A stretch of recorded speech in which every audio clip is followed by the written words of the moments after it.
सम्मानित मंच, उपस्थित बंधुओं, मातृशक्ति और युवाओं, ज्यादा समय ना लेते हुए मैं अपनी बात पर आऊंगा। सबसे पहले तो मैं आज की आयोजन समिति को धन्यवाद करता हूं कि उन्होंने एक सुंदर आयोजन किया है और महत्वपूर्ण आयोजन है। अंतर्राष्ट्रीय गुर्जर दिवस के अवसर पर आप सभी को शुभकामनाएं देता हूं। यह 2014 से जो है लगातार मनाया जा रहा है और आज भी कम से कम 15 से 20 जगह पे मनाया जा रहा है, क्योंकि इस तरह के भ्रम में जाने की जरूरत नहीं है। यह 22 मार्च जो है वो बिल्कुल निश्चित हो चुका है कि यह अंतर्राष्ट्रीय गुर्जर दिवस है और एक चिन्ह जो है हमारा वो भी निश्चित हो चुका है। कुछ लोगों को हो सकता है इससे कोई आपत्ति हो या उनके व्यक्तिगत दुराग्रह हो, तो उस पर कोई विचार करने की आवश्यकता नहीं है। मैं अपने साथ आए 3 पाठशाला के तीनों साथियों को बुलाना चाहूंगा, जहां मंच पर आपको एक नया विचार देके जाएंगे हम लोग।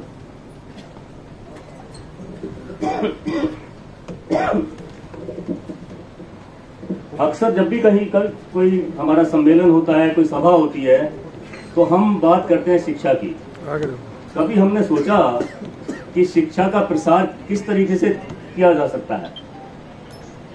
शिक्षा के लिए हम होनी चाहिए, ये तो सब मानते हैं, लेकिन वो कैसे? इसका सबसे पहला उदाहरण दिया कर्नल बैसला ने। उन्होंने आपकी सोई हुई जो शक्ति थी उसको जागृत कर दिया और आज पूरे देश के अंदर राजस्थान जो है किसी भी नौकरी का क्षेत्र हो उसमें सबसे बड़ा नाम कर रहा है। उसके पीछे मैं आप सबको बधाई देता हूं और उनकी एक जो तमन्ना रह गई है उसको पूरा करने के लिए आप लोग प्रयास करें कि कोई बेटी उनके कार का दरवाजा खोले और कहे मैं यहाँ की डीएम हूँ, बाबा मेरे ऑफिस में एक कप चाय पी के जाओ। इसके लिए आप लोग जो है प्रयास करें और उनको ये मौका दें। रही कुरीतियों की बात, कुरीतियों के बारे में भी चर्चा चली। जैसे जैसे शिक्षा आएगी हमारे बीच में, कुरीतियां अपने आप समाप्त हो जाएंगी। हम कितना ही सम्मेलन करते रहें, कितना ही कुछ करते रहें, ये ना आज तक खत्म हुई है और आगे भी जल्दी से खत्म होने वाली नहीं है। लेकिन शिक्षा के जैसे ही आएगी वैसे ही ये अपने आप समाप्त हो जाएंगी। सवाल यह है कि हमारी आज की तारीख में बॉन्डिंग क्या है, यानी दूसरे लोग हमारे बारे में सोचते क्या है। कल मैं एक जगह बैठा हुआ था तो उन्होंने बताया कि मैं तुगलकाबाद गांव से हूं, हमारे गांव से इतने आईएएस निकल गए हैं, इतने आईपीएस निकल गए हैं, लेकिन स्थिति फिर भी यह है कि शाम को अगर किसी ऑटो वाले से कहा जाए कि भाई मुझे तुगलकाबाद जाना है तो जाने से मना कर देता है। क्यों? कि मुझे किराया नहीं मिलेगा, मेरे साथ मारपीट हो जाएगी। तो एक जो हम लोगों की एक छवि बन गई है, उस छवि को सुधारने का जो है जिम्मा भी आप युवाओं पर है और आप इस दिशा में जो है काम करें।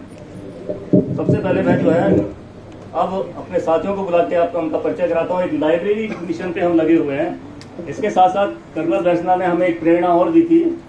2011 में वो दिल्ली आए थे और आकर उन्होंने कहा कि भाई जो आप लोग नौकरी में आ गए हैं, अपने आपको तो संभाल लिया, अपने बच्चों को संभाल लिया, लेकिन आप जो है उन बच्चों के बारे में सोचिए जो कि गांव में रह रहे हैं, जिन बेचारों का कोई सुनने वाला नहीं है, कोई उनके मार्गदर्शन नहीं है। वो 10वीं और 12वीं में बहुत अच्छे नंबर लेके आते हैं, लेकिन उसके बाद वो कहाँ गायब हो जाते हैं क्योंकि उन्हें मार्गदर्शन नहीं मिलता।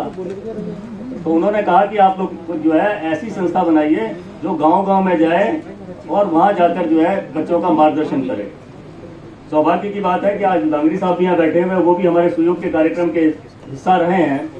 हम लोग जगह जगह जा रहे हैं, विशेषकर ग्रामीण क्षेत्रों में, और वहां के बच्चों को बताते हैं कि आपके सामने विकल्प क्या है। यूपीएससी, एसएससी और ये अपना जीवन बीमा और वित्त के क्षेत्र में क्या क्या संभावनाएं हैं, ये सारी उनको जानकारियां देते हैं। साथ में ये बताते हैं कि आप कैसे जो है आगे बढ़ सकते हैं। अब अगला विषय है लाइब्रेरी का। ये मेरे 3 साथी हैं और तीनों साथी जो है पुलिस फोर्स से हैं। देखिए, आप है रविंदर जी, आप है देविंदर जी और आप है सोनू दरोगा जी। सोनू दरोगा जी जिस क्षेत्र में इनकी पोस्टिंग होती है तो वहां से अपने आप जितने भी वहां के अवांछित तत्व हैं अपने आप गायब हो जाते हैं। इतनी अच्छी इनकी छवि है वहां पर दिल्ली के अंदर जो है, और कई इन्होंने केस ऐसे सुलझाए हैं जो बड़े मुश्किल थे। लेकिन ये अपने पुलिस में भी होते हुए समाज के लिए जितना दे रहे हैं शायद हम और आप उतना नहीं दे पा रहे होंगे। ये अपना हर संडे समाज को देते हैं, गांव-गांव में जा रहे हैं, वहां लोगों को जागृत कर रहे हैं कि आप अपने यहाँ लाइब्रेरी खुलवाइए। क्योंकि आपने ये तो कह दिया कि पढ़ो, पढ़ाई होनी चाहिए, लेकिन पढ़ाई होने के लिए एक माहौल भी तो चाहिए। भाई माहौल कैसे मिलेगा? आप चाहते कि मेरा बच्चा जो है वो पहलवानी करे या बिटिया जैसे ताई कमांडो में है, तो उसको वहाँ जाना पड़ेगा जहाँ पे कि ये सुविधाएं उपलब्ध हैं। अब बच्चे हमारे क्या है, अपने घर में पढ़ते हैं, थोड़ी देर पढ़ने के बाद उनको जो है कोई ना कोई काम आ जाता है, सामने चारपाई दिखाई दे जाती है, ये पलंग दिखाई दे जाता है या टीवी दिखाई दे जाता है। अगर हम एक लाइब्रेरी बना के दे दें गाँव के अंदर, तो वो जो है लाइब्रेरी उनके लिए बहुत जो है उपयोगी रहेगी और हम जल्दी अपने लक्ष्य को प्राप्त करने में सफल होंगे कि हमारे बच्चे ज़्यादा कामयाब होंगे। मैं अपने समय को कम करते हुए सोनू बैसला जी से कहूँगा कि वो लाइब्रेरी के बारे में थोड़ा सा बताएं।